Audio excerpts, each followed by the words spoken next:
Hello, you wonderful people. Welcome to the WINFL show.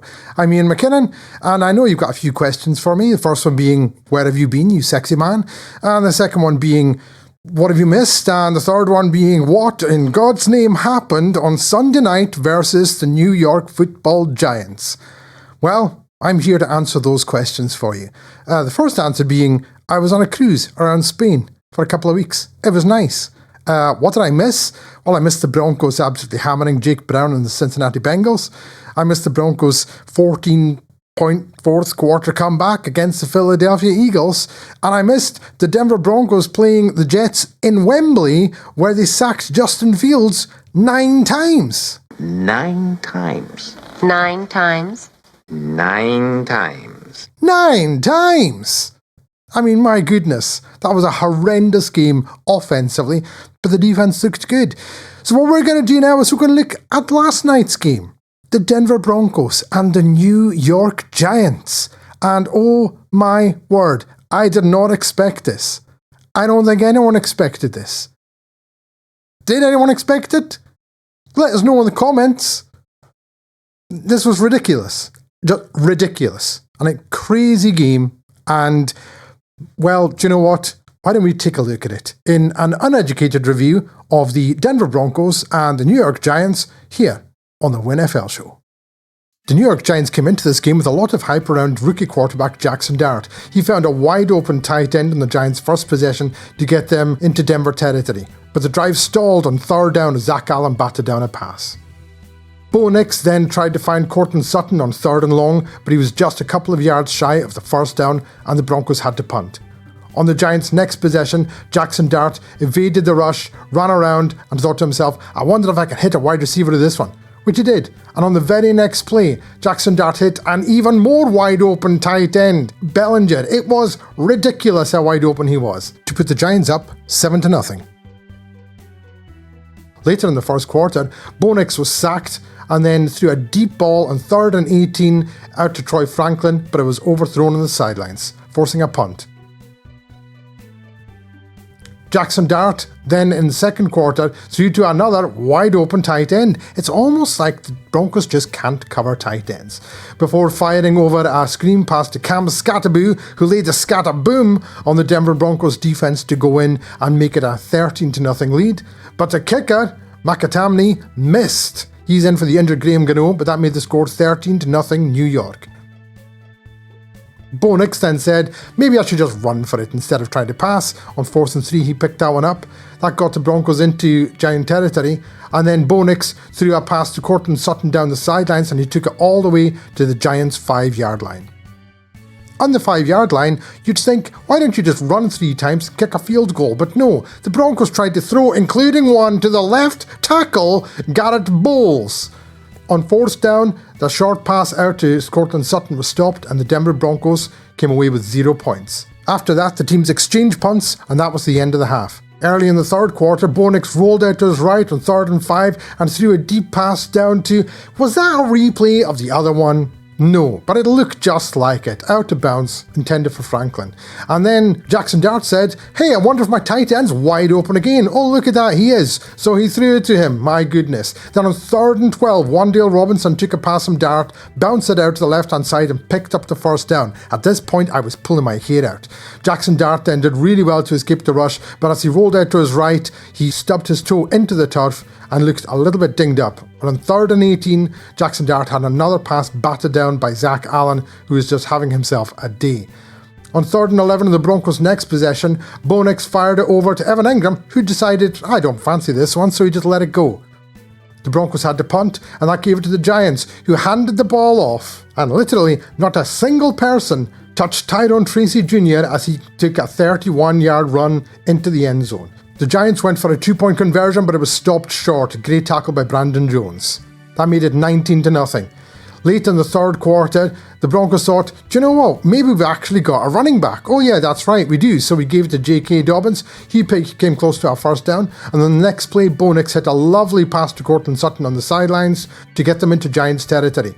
A pitch out to the left to J.K. Dobbins took the ball all the way down to the 16-yard line of the Giants. And then the Broncos proceeded to throw it again and again inside, and they got the luckiest of breaks when a pass intended for Cortland Sutton was deflected and caught by Troy Franklin for the touchdown.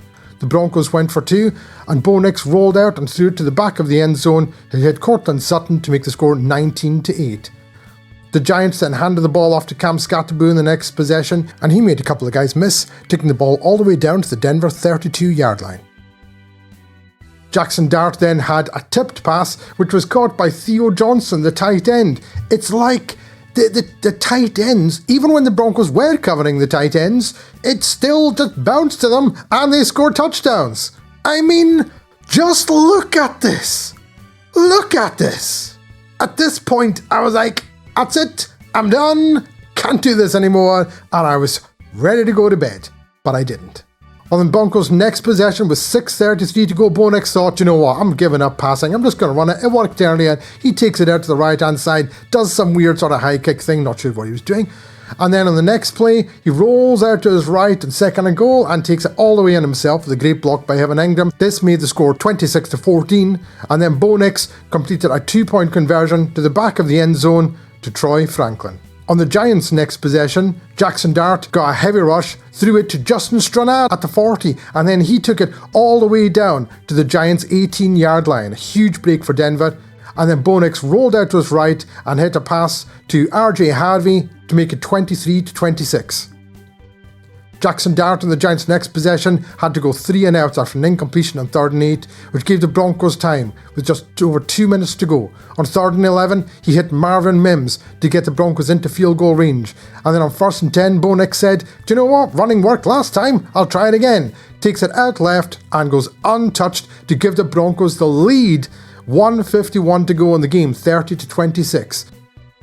On the Giants' next possession, Jackson Dart was sacked by Zach Allen, am I right? But then on 3rd and 19, as he rolled out to his right, Jackson Dart should have had it picked off, but it wasn't as Broncos players collided. And on 4th and 19, he rolls out again to the right, throws it across his body to the left to Wan'Dale Robinson, who catches the pass, and it looks like he's about half a yard short, but the replay showed he did make it. And then we had an absolute bullshit rushing the passer penalty on Franklin Myers. Just horrendous. And then another penalty. This one was defensive pass interference against Riley Moss, despite the fact that it wasn't pass interference and he was turning back for the ball and the ball was underthrown and they just gave it to him anyway. And then Sean Payton said, well, that's rubbish. And then the ref went, oh, you think so? Well, here's another flag. What do you think of that? Half the distance. Sean Payton says, I don't care. Half the distance of 2 yards is 1 yard. What do I care? Then Jackson Dart took the ball, direct snap, took it into the end zone. I thought he was short, but the replay showed that his knee didn't go down and he did an incredible job of stretching it across the plane. And that put the Giants up yet again, this time with just 31 seconds to go. But McAtamney missed another extra point, which meant that the Giants had a 2-point lead with 33 seconds. Bo Nix fired a deep ball down the middle to Marvin Mims, I think it was actually intended for Cortland Sutton, but it doesn't matter, into Giants territory. And then Brian Burns failed to get back, and the Broncos caught him offside with a quick snap. On the very next play, Bo Nix hit Cortland Sutton down to the 20-yard line with just 11 seconds to go. The Broncos were able to spike the ball with just 2 seconds to go, setting up Will Lutz to kick a field goal to win the game for the Broncos. They scored 33 points. 33 points? Are you kidding me? In the fourth quarter to win? This was ridiculous. This was an insane game. This was a miracle. The Broncos had no business winning this. The Giants had no business losing it. The Giants' defense was looking really good right up until the end, where they played a soft zone for some reason and let the Broncos get down the field to kick the winning field goal. I'm not complaining. I couldn't believe this. How did the Broncos win this game? Just absolutely mental. I have been watching football since the mid to late 80s. And I've been watching the Broncos all that time. I remember Tim Tebow and those ridiculous comebacks. But the Broncos had no business winning it. And they're 5-2. And with the Chargers losing, they are now atop the division. Top of the AFC West. Denver Broncos. Number 1 in the division. And if it hadn't been for, that weird thing against Indianapolis, and then a couple of overthrows and a couple of drops, including against the Chargers, the Broncos would be 7-0 right now. But here's the reality.